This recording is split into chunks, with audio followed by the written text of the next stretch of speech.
നിങ്ങളുടെ ജീവിതത്തിൽ നിന്ന് കടന്നു പോയിട്ട് പിന്നീട് നിങ്ങളുടെ ജീവിതത്തിലേക്ക് കടന്നു വരാൻ ശ്രമിക്കുന്ന മഹതികളും മഹാന്മാരും ഉണ്ടായിരിക്കും അല്ലെ. എന്നാൽ ഇത്രയും വേദനിപ്പിച്ച് അവരങ്ങ് കടന്നു പോയിട്ട് ഒരു ദിവസം അവർ പെട്ടെന്ന് ഭയങ്കര സ്നേഹത്തില് നിങ്ങളുടെ ജീവിതത്തിലേക്ക് കടന്നു വരാൻ ശ്രമിക്കുന്നു എന്നുണ്ടെങ്കിൽ സൂക്ഷിച്ചു മക്കളെ, അതിന് പിന്നിൽ ഒരുപാട് കാര്യങ്ങളുണ്ട്.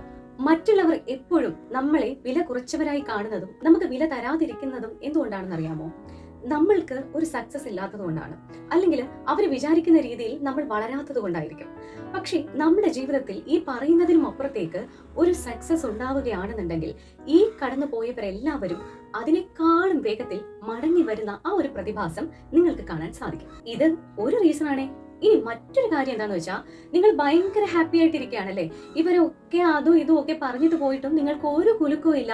നിങ്ങൾ വളരെ ഹാപ്പി ആയിട്ട് നിങ്ങളുടെ മൊമെന്റ്സ് ഒക്കെ ഷെയർ ചെയ്ത് വളരെ സന്തോഷമായിട്ട് പോകുന്ന കണ്ടിട്ട് സഹിക്കാൻ വയ്യാതെ നിങ്ങളുടെ ജീവിതത്തിലേക്ക് വലിയൊരു ബോംബ് ഇടാനായിട്ടുള്ള വരവും ആയിരിക്കാം. ഇനി അതും ഇല്ലെങ്കിൽ അവസാനത്തെ കാറ്റഗറിയിൽപ്പെട്ട കുറച്ച് ആൾക്കാരുണ്ട്. ഇവിടെയുള്ള എല്ലാ ബിരിയാണി കടകളിലും ചെന്ന് എല്ലാ തരത്തിലുള്ള ബിരിയാണികളും കഴിച്ചിട്ട് അതിലൊന്നിനും ഒരു ടേസ്റ്റ് ഇല്ലാന്ന് മനസ്സിലായി തിരിച്ച് നിങ്ങളുടെ ബിരിയാണിയാണ് മനോഹരം, നല്ല ടേസ്റ്റ് എന്ന് വെച്ചിട്ട് തിരിച്ച് നിങ്ങളുടെ അടുത്തേക്ക് വരുന്ന മനുഷ്യരും ഉണ്ടാവും. ഞാൻ പറഞ്ഞത് മനസ്സിലായല്ലോ അല്ലേ? ഒന്ന് ആലോചിച്ചോളൂ.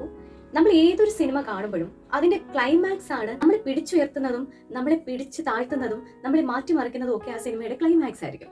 അപ്പോൾ ഒരു സിനിമയുടെ ക്ലൈമാക്സ് നമ്മൾ കണ്ടു കഴിഞ്ഞു കഴിഞ്ഞാൽ അതിനെ നമ്മൾ വേറൊരു ക്ലൈമാക്സ് ആകണം എന്ന് ആഗ്രഹിച്ചാലും അതാകുമോ? ഇല്ലല്ലോ.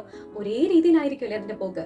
അതുപോലെ ജീവിതത്തിൽ ഇത്തരത്തിലുള്ള നെഗറ്റീവ് ഇമ്പാക്ട് ഉണ്ടാക്കിയ മനുഷ്യര് ഇനി എന്തൊക്കെ പോസിറ്റീവ് എന്ന് പറഞ്ഞ് നിങ്ങളുടെ ജീവിതത്തിലേക്ക് വന്നാലും ഇതിന്റെ ഒക്കെ ക്ലൈമാക്സ് ആ പഴയത് തന്നെ ആയിരിക്കും.